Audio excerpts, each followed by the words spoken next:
passer la parole, mais là, on change complètement d'espace. On va passer dans le Pacifique, en Polynésie. Et je vais donner la parole à Madame Sandrine Amaré, qui représente 3 personnes lors de son intervention. Je ne sais pas s'il y aura des capsules comme elle l'avait proposé. Madame Oui. Amaré, s'il vous plaît. Oui. Bonjour, vous m'entendez bien? Parfait. Super. Bon, je suis navrée pour le fait déjà d'être moins en vidéo et bon, les conditions, mais par contre, on a fait en sorte effectivement, donc c'est une intervention donc, qui a été portée par Lauriane de Santos qui va se présenter. J'ai une capsule de sa part, donc je vais essayer de la partager. Engagée sur ce projet avec Benoît Hérault qui ne pouvait pas être présent aujourd'hui et moi-même. Donc, je vais directement, si vous le voulez bien, partager la capsule qu'a préparée Lauriane de Santos et puis je prendrai la parole après elle. Ça vous va comme ça? Oui, oui, bien sûr. En espérant que ça fonctionne. Alors, tac, tac, hop, tac. Alors, j'ai pas, ils me disent seuls les organisateurs, les présentateurs d'une réunion peuvent partager du contenu, donc j'ai pas la main pour partager le contenu. Est-ce que vous pouvez me donner la main ou pas? Ou je vous l'envoie? Je sais pas. Normalement, l'informaticien avait donné la main à tout le monde. Je vais vérifier ça. Alors, attendez, je regarde. Hop, tac, tac. Cette fois, c'est la bonne. Ça y est. Alors, du coup, hop, vous me dites si ça fonctionne, en espérant, parce qu'il y a du son, bien évidemment, c'est Lauriane qui va prendre la parole. Bonjour à toutes et à tous. Merci pour l'organisation. Est-ce que vous me confirmez que vous avez entendu? Superbe. Eh bien, c'est parti. Oui, ça Je marche. la laisse. Magnifique. C'est parti. Est-ce qu'il y a de l'image? Non, c'est que du son? Non, il y a un PowerPoint en même temps. Vous le voyez ou pas? Non. En tout cas, mes collègues à distance le voient, a priori. À distance, on le voit, ouais. Ouais, superbe. Et vous, non, dans la salle, vous ne le voyez pas?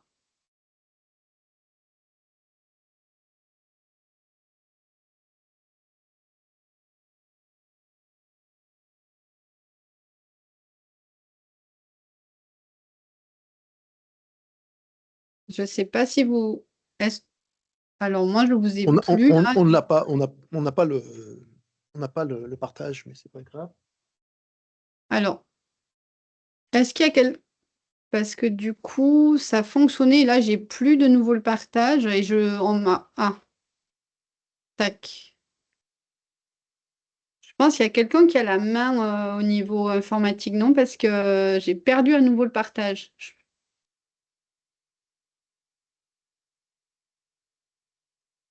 Alors, on recommence.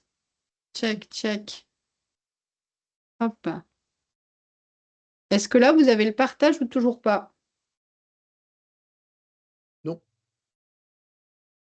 Et mes collègues à distance se l'ont. Moi, en tout cas, je vois le partage, je vois le PowerPoint. Oui, Et c'est tout ça. à l'heure, on entendait bien le son. Oui, là, j'ai pas encore lancé le son. J'attendais de voir si on avait le partage dans la salle ou pas. C'est curieux que...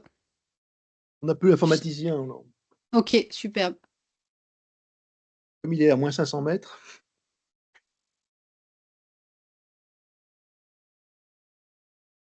Je ne sais pas si j'ai appuyé. J'ai fermé à tout le monde, là, du coup.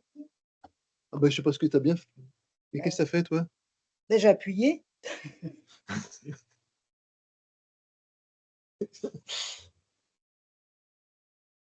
Ah non, mais il y avait un truc, partage, et je me lance. Bon. Ah, là, je vous vois. Là, Ah, ben c'est voilà, bon, vous avez le partage. On est d'accord, je le vois. C'est OK? C'est OK, allons-y. Allez, je lance le son. Vous Merci. allez faire preuve d'imagination. Je lance le son. Ces journées d'études sur les enjeux du handicap dans les Outre-mer français et européens. Et merci à ma collègue Sandrine Amaré d'être avec vous en direct aujourd'hui, puisque pour ma part, j'enregistre une capsule vidéo depuis Tahiti en Polynésie française. Je suis sociologue à la Maison des sciences de l'homme du Pacifique et depuis 2021, j'ai conduit différents travaux de recherche en lien avec le handicap, la perte d'autonomie et la prise en charge des parents âgés du vieillissement en Polynésie française, en partenariat avec différents pouvoirs publics territoriaux, notamment la Direction de la Santé et le ministère des Solidarités et de la Famille. Nous démarrons un nouveau programme scientifique dont Sandrine vous parlera un peu plus tardivement, dont l'acronyme est VIAP pour vieillissement et handicap en Polynésie française, besoins des publics et offres médico-sociales. Et ce programme démarrant tout juste, je vais pour le moment vous présenter quelques données de cadrage sur les spécificités, disons, du handicap en Polynésie française. Donc, quelques éléments de mise en contexte pour démarrer. Le premier point, sans doute à souligner, est l'absence de données quantitatives consensuelles sur le nombre de personnes concernées par le handicap en Polynésie française. Donc, les estimations du nombre de personnes en situation de handicap sont effectivement variables d'une source à l'autre, avec environ 17 000 personnes recensées ou indiquées par la présidence de la Polynésie française dans un document datant de 2022, ce qui représenterait environ 6% de la population du territoire. Selon des sources un peu plus récentes, notamment médiatiques, datant de 2025, on aurait environ 22 000 personnes en situation de handicap qui seraient recensées, dont seulement 16 000 suivies par l'administration. Et enfin, on aurait environ 5 395 personnes bénéficiaires de l'allocation pour adultes handicapés, donc l'AAH, en 2020. Donc ces écarts, 17 000, 22 000, par rapport au nombre de personnes en situation de handicap, témoignent d'une difficulté à quantifier précisément le handicap, pas seulement en Polynésie française, mais en général, certains handicaps étant invisibles ou non reconnus officiellement notamment. Un autre point à souligner important, c'est la particularité du territoire, puisque la Polynésie française est un territoire immense, marqué par de fortes inégalités d'accès aux services. Comme vous le voyez sur cette carte, la Polynésie française est composée de 5 archipels et donc de 118 îles sur un territoire aussi vaste que l'Europe continentale et qui regroupe environ 278 000 habitants, qui sont essentiellement regroupés sur l'île de Tahiti et l'agglomération de Papeete. Donc il y a un écart très important entre les conditions de vie et la concentration des services sur l'île de Tahiti par rapport aux autres îles du territoire. Cette particularité, un territoire vaste mais aussi fragmenté, est propice à des difficultés logistiques en termes d'accès aux services publics et aux soins. Cela est dû notamment au fait qu'il existe un manque de professionnels spécialisés dans les îles éloignées de Tahiti, orthophonistes, psychomotriciens, médecins spécialistes, etc. Cela engendre notamment une difficulté à trouver des relais en dehors de la famille pour certains accompagnements médico-sociaux, des accompagnements au quotidien concernant certains handicaps. C'est la raison pour laquelle, à l'échelle du territoire, on estimerait à 121 le nombre d'enfants qui seraient maintenus à domicile faute de solution, alors même que dans un autre contexte, ils auraient été accompagnés professionnellement. Donc, second point à retenir, c'est que la géographie et le développement territorial de l'offre de soins et de services sont des déterminants centraux des inégalités de prise en charge du handicap en Polynésie française, ce qui a pour conséquence majeure de fortes inégalités d'accès aux soins, aux diagnostics et aux services médico-sociaux, mais également des difficultés de scolarisation et de suivi, et un isolement aggravé pour les familles qui est propice à des formes d'invisibilisation du handicap, mais également à des difficultés à trouver des relais et des formations pour les aidants familiaux notamment. Un autre point à souligner est la particularité du contexte institutionnel.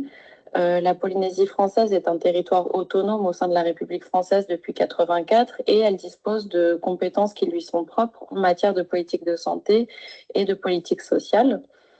On remarque qu'on est dans un contexte faiblement institutionnalisé par rapport à la prise en charge du handicap, mais également de la perte d'autonomie pour les personnes plus âgées, par exemple. Dans ce contexte-là, on le caractériserait de régime familialiste, puisque l'accompagnement des personnes en situation de handicap et en perte d'autonomie repose essentiellement sur les proches apparentés. Elle se déploie essentiellement au sein de l'espace domestique, avec un faible niveau d'accompagnement par les pouvoirs publics et les services professionnalisés.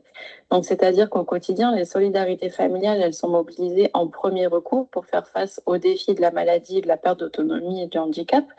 Et c'est particulièrement le cas pour les personnes âgées puisqu'il n'existe pas sur le territoire de système d'EHPAD comme on pourrait le voir dans l'Hexagone, par exemple. Dans ce contexte, le rôle des associations, il apparaît particulièrement central, à la fois pour des raisons de formation, d'accompagnement, sur les thématiques liées au sport adapté, l'audit d'accessibilité, les plaidoyers. Toutefois, les financements sont relativement limités et surtout, les associations se retrouvent donc dans un rôle qui consiste souvent à devoir pallier les carences des services publics. Quelques éléments de précision concernant le régime familialiste. On peut parler de régime familialiste en matière de soins, de care, puisque en fait la faible institutionnalisation de la prise en charge conduit à une forte dépendance des personnes en situation de handicap ou de perte d'autonomie à la famille, à leur environnement familial, et que les solidarités familiales compensent l'insuffisance de l'offre médico-sociale avec un faible accès, comme on le disait tout à l'heure, à la formation pour les aidants familiaux. Donc ce régime familialiste, il est particulièrement fort, disons, en ce qui concerne les personnes âgées, puisqu'on aurait environ 200 personnes âgées hébergées en structure d'accueil public dédiée, en unité de vie ou chez un accueillant familial, à l'échelle de tout le territoire, selon les dernières données disponibles, ce qui est vraiment peu. Et on aurait entre 300 et 350 aidants familiaux bénéficiaires du seul dispositif d'aide sociale existant adressé aux aidants familiaux, qui s'appelle l'aidant FETI, puisqu'il n'existe pas encore en Polynésie française le dispositif de l'APA, par exemple. Donc, le soutien aux aidants est relativement faible d'un côté, et en même temps, il y a une faible institutionnalisation du handicap et de la perte d'autonomie. Un autre élément important à souligner, qui est ressorti du dernier compte-rendu de la délégation sénatoriale aux Outre-mer en matière de politique du handicap, et en particulier de la table ronde consacrée à la Polynésie française en 2025, qui nous disait que depuis 2022, donc l'extrait de casier judiciaire est géré depuis l'Hexagone, ce qui implique des retards importants et des blocages pour les associations, comme on le verra à travers la citation suivante. Cet obstacle administratif freine les agréments et la gestion des structures. Donc on a ici cet extrait du rapport d'une militante engagée sur les questions du handicap en Polynésie française. Je souhaite attirer l'attention sur les difficultés récurrentes liées à l'obtention d'un extrait de casier judiciaire depuis la recentralisation de cette compétence en France en 2022. Dans le cadre du renouvellement de l'agrément de nos centres dédiés aux personnes en situation de handicap, la production de ce document est désormais exigée pour l'ensemble des membres du conseil d'administration. Or, malgré une demande effectuée selon la procédure en ligne, mon dossier n'apparaissait dans aucun registre. Plusieurs courriers ont été adressés à Nantes sans réponse satisfaisante.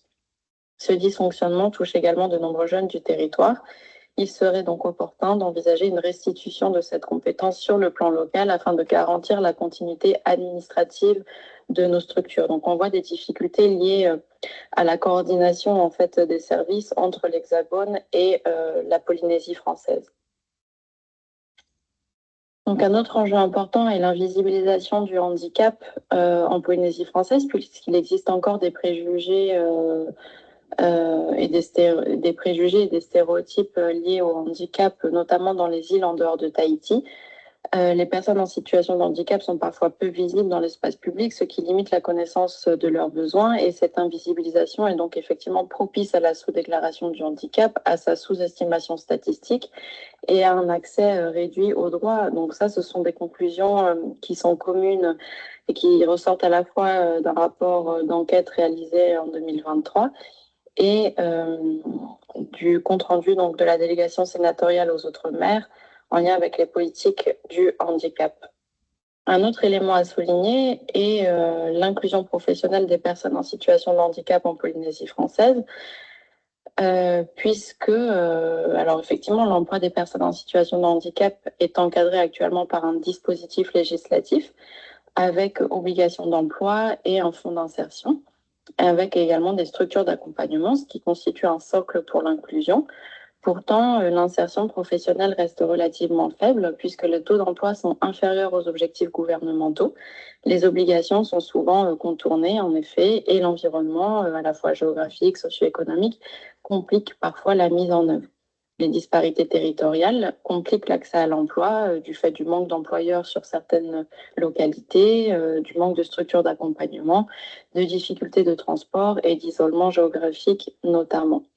Donc, pour donner simplement quelques données chiffrées, la loi locale de 2007 établissait un quota de 4% de travailleurs handicapés dans les entreprises et actuellement, seulement 2% sont atteints.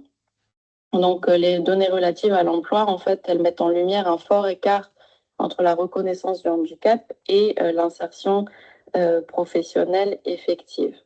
Un autre enjeu important est évidemment l'inclusion scolaire, puisque l'on remarque que la scolarisation des enfants en situation de handicap, elle a commencé de manière relativement tardive en Polynésie française en 2025.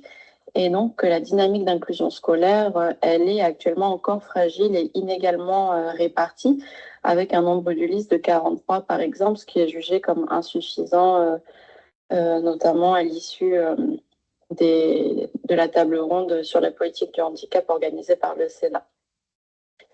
Donc, le contexte actuel de recherche, il est marqué par des travaux scientifiques sur le handicap qui sont émergents, avec des connaissances encore largement incomplètes et qui font face donc à un manque de données en faveur des projets visant à améliorer l'offre médico-sociale.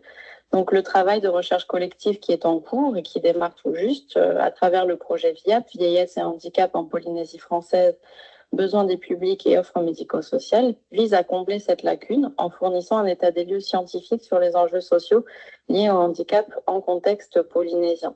Je laisse donc ma collègue Sandrine Amaré poursuivre sur les perspectives de recherche qui s'ouvrent avec le déploiement de ce projet-là. Notamment à travers le développement d'approches scientifiques participatives avec les personnes concernées et une mise en réseau de projets scientifiques autour de thématiques et d'approches méthodologiques communes. Je vous remercie. J'espère que ça a fonctionné. Donc, je poursuis pour pas trop déborder. Donc, je poursuis le propos de Lauriane. Déjà, que je remercie vivement pour son engagement sur le sujet qu'on est en train de traiter et pour cette capsule, pour ce colloque, effectivement, avec des éléments, je crois, qui font bien écho à ce qui a été dit avant par monsieur Garcia.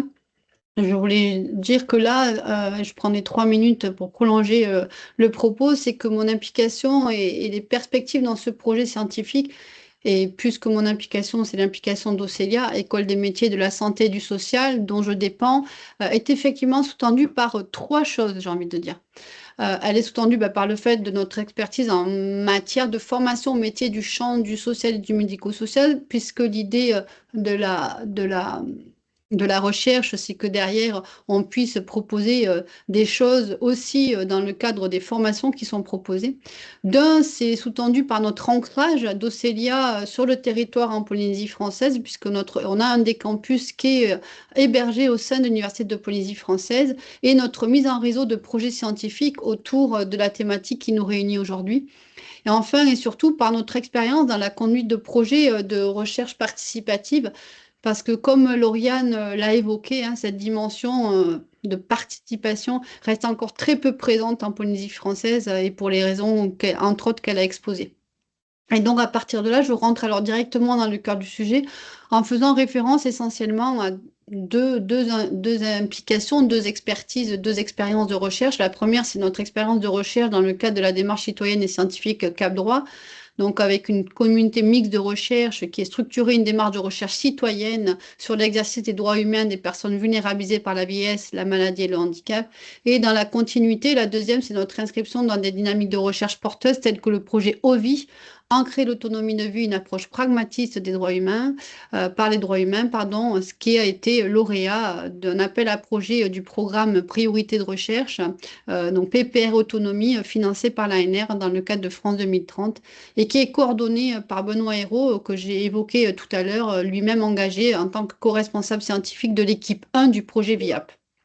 Et donc là, il convient de retenir à partir de là, comme l'a amené tout doucement Lauriane, que ces expériences, et c'est là que notre engagement et qui a une, on va dire, avec plein de guillemets, innovation par rapport à une pratique de recherche qu'on connaissait en Polynésie française, c'est cette expérience de recherche participative et d'interroger l'autonomie de vie en contexte polynésien à partir des expériences vécues par les personnes concernées. Et donc là, ce qu'on cherche ensemble, mais qu'on connaît par ailleurs, mais c'est ça qu'on amène dans ce projet-là, c'est la première chose, c'est d'amplifier la voix des personnes concernées par ces projets de recherche action participative en intégrant la voix des acteurs concernés dans le design de la recherche. Et pour le dire autrement, c'est que les personnes concernées sont co-enquêtrices dans le cadre de la recherche, ce qui implique, eh bien, vous l'aurez compris, l'ajustement permanent de différentes modalités. Les modalités, on va dire en termes de ressources humaines, c'est-à-dire des questions de recrutement, de contractualisation, de rémunération, des modalités en termes scientifiques, donc se former aux méthodes d'investigation, et des modalités de règles de faire ensemble. Et je me rends compte là, dans le démarrage de cette recherche, que ce que j'éprouve déjà en contexte, on va dire, hexagonal, eh ben, il prend encore une autre dimension en contexte polynésien et insulaire. Pour différentes raisons, j'aurais peut-être pas le temps de les déployer, mais en tout cas, elles existent et on pourrait y venir s'il faut ou prolonger dans un autre endroit. Le deuxième, pourquoi on s'attache aussi à quoi? À conduire une réflexion in itinéré, donc chemin faisant, sur en quoi la recherche participative en contexte polynésien elle peut participer à la transformation des dynamiques relationnelles existantes sur place entre les personnes concernées et les chercheurs. Après, ben, l'autre chose liée aux expériences que j'ai déjà nommées, c'est l'idée de déployer une approche par les droits humains et de mieux comprendre les conditions qui permettent aux personnes vulnérabilisées par l'âge, le handicap ou la maladie, comme on l'a évoqué, c'est de prendre des décisions de manière plus autonome, toujours alliée au contexte polynésien où cette question de plus autonome prend une autre dimension.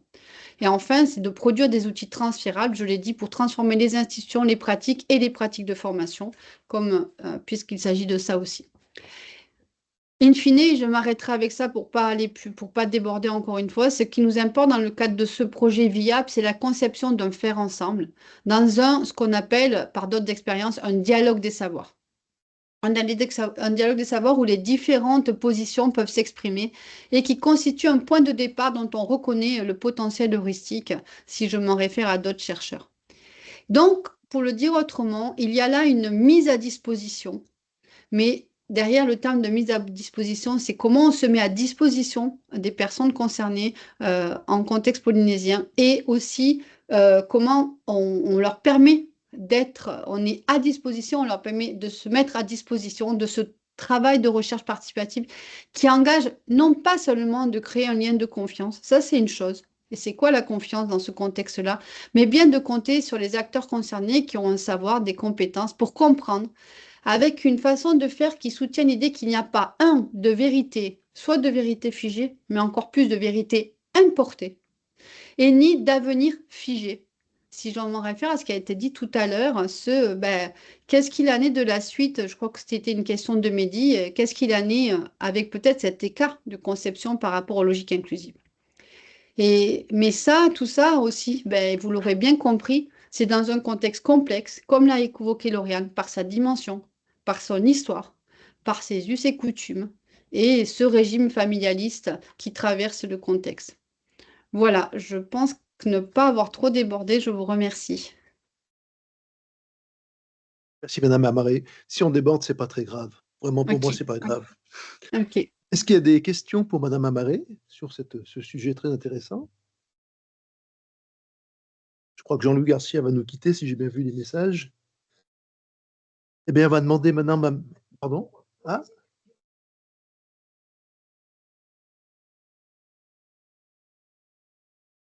On va revenir en fin de journée sur le Pacifique. Mais...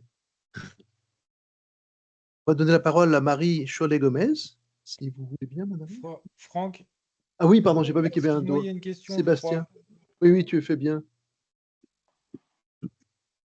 Oui, bonjour à tout le monde. Bonjour. Bonjour. J'ai une demi-heure de retard sur le programme, donc j'espère que je ne vais pas poser une question qui aurait déjà été soulevé. Là, vous avez parlé de dynamique relationnelle. Et quels sont les outils finalement que vous utilisez pour mesurer non seulement finalement les relations entre les uns et les autres, mais surtout, vous l'avez dit, puisque c'est pas figé, les dynamiques qui sont en cours avec les personnes impliquées au niveau scientifique. Est-ce que vous faites, je sais pas moi, des générateurs de noms? Est-ce que vous faites des entretiens? Vous dessinez les réseaux? Comment vous faites tout ça? La question, elle est sur notre méthodologie. Oui, tout à fait. Ok. Donc, Oui, vous avez comment parlé d'évaluation des dynamiques relationnelles des personnes. Oui. Comment on a procédé dans cette recherche participative, puisqu'effectivement, comme je vous l'ai dit, il n'y avait pas d'expérience antérieure en Polynésie sur ces questions-là. C'est qu'il y a eu un premier moment, c'est de comprendre ce passage de interviewer à co-enquêteur.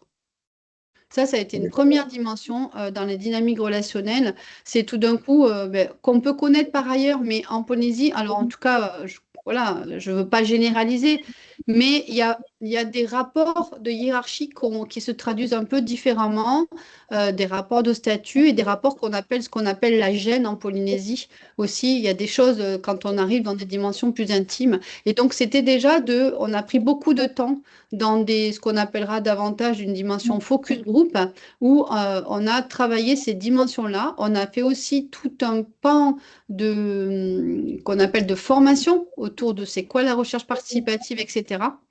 Et après, une fois qu'on a passé ce stade-là, pour aller sur le terrain, on y va en binôme. Donc, avec une chercheure qui n'est pas polynésienne, donc Lauriane en particulier, d'accord, et des personnes concernées, donc des proches aidants par exemple, des personnes concernées qui sont plutôt, on va dire, pour la majorité polynésiens. Et donc, et c'est important, je suis désolée, oui, je le dis comme ça, c'est important aussi parce que dans l'équipe de recherche, on n'a pas de personnes qui sont originaires du territoire ou qui vivent depuis longtemps, pour le dire autrement. Et donc, ce binôme, il est important. Pas tant chercheurs, personnes concernées, mais aussi avec cet ancrage polynésien ou pas. Pour mieux comprendre et mieux saisir les dynamiques relationnelles, effectivement. Et voilà. D'accord, merci. Et on passe par, l'autre chose, c'est qu'on passe par des récits sur la méthodologie. Après, ça passe essentiellement au-delà des interviews sur des récits donc, qui sont longs et voilà, avec des co-enquêteurs. Je ne sais pas si ça répond à votre question, Sébastien. Oui. Alors pour partie, mais on aura peut-être l'occasion d'échanger. Oui, avec plaisir. Avec plaisir. Sur les méthodologies Tout à fait. utilisées. Merci beaucoup. Avec en tout plaisir. cas. Moi, j'ai une petite question pour Sébastien Carrier. Qui êtes-vous? Ouh là là, c'est le genre de questions qu'il ne faut pas poser. Non,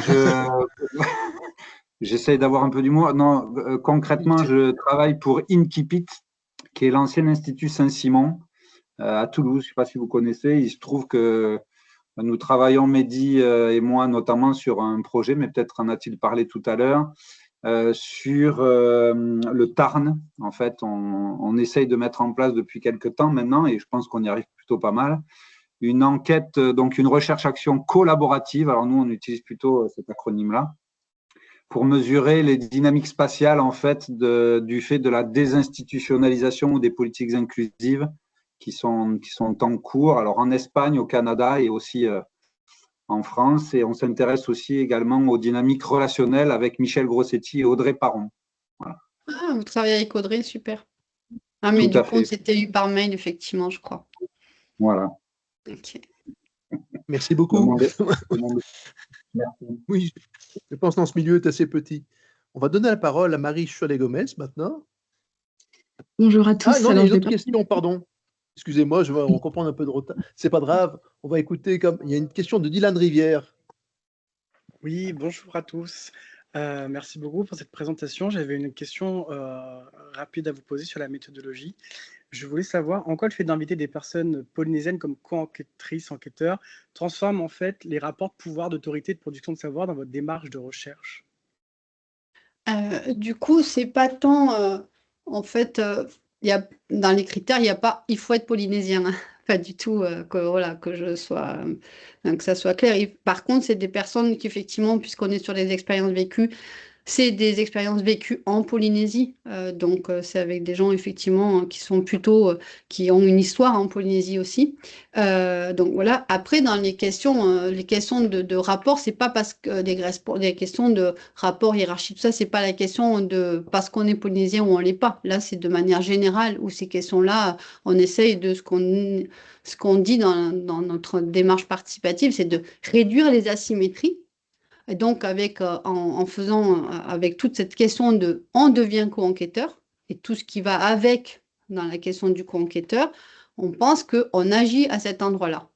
Voilà. Donc, c'est ça, plutôt que de se dire, là, j'ai insisté sur la question de être ou pas polynésien. Qu'est-ce que ça veut dire être polynésien? En tout cas, c'est avoir une expérience de vie en Polynésie pour mieux nous aider. Parce qu'effectivement, moi, je ne suis pas en Polynésie. Ma collègue Lauriane, même si elle pratique depuis quelques années maintenant en Polynésie, on n'a pas d'expérience vraiment de cet ordre-là en Polynésie. C'est une manière aussi de lire les choses autrement que ceux qu'on a l'habitude de les lire. Et quand je donnais juste l'exemple de la honte, de la gêne, etc., de la question de l'intime, de la question voilà, c'est une autre manière de nous permettre de les lire, je vais le dire comme ça. Donc, c'est pas tant sur la question. Alors, j'ai évoqué effectivement les rapports de hiérarchie en Polynésie. Il me faudrait développer longtemps, mais je vous donne quelques exemples. La question du tutoiement en Polynésie, on ne se voit pas en Polynésie, par exemple. Donc ça ajoute dans les dynamiques relationnelles. En Polynésie, c'est que le tutoiement. D'accord? La question du rapport en Polynésie, vous rencontrez, vous avez accès avec des responsables politiques, que ce soit le président du pays, que ce soit le ministre, voilà, très facilement en fait, ceux dont on n'est pas habitué. Voilà. Et ça, qu'est-ce que ça veut dire? Qu'est-ce que ça signifie? Qu'est-ce que ça implique? Quelles conséquences? Voilà. Et donc, c'est ça dans les dynamiques relationnelles. Il y en aurait plein d'autres, mais il me faudrait longtemps pour développer, qui fait que ça nous apprend à les lire autrement, en fait. En d'autres termes, c'est des facilitateurs culturels, mais est-ce qu'ils ont un accès, par exemple, est-ce qu'ils contribuent à la définition des questions de recherche? Est-ce qu'ils ont un contrôle sur les données, sur un pouvoir? Oui, oui, quand je dis exactement, oui, tout à fait. Quand je parle de co-enquêteur, c'est à toutes les étapes de la recherche. Merci. Et ça, c'est essentiel pour nous dans la démarche, effectivement. Merci à chacun.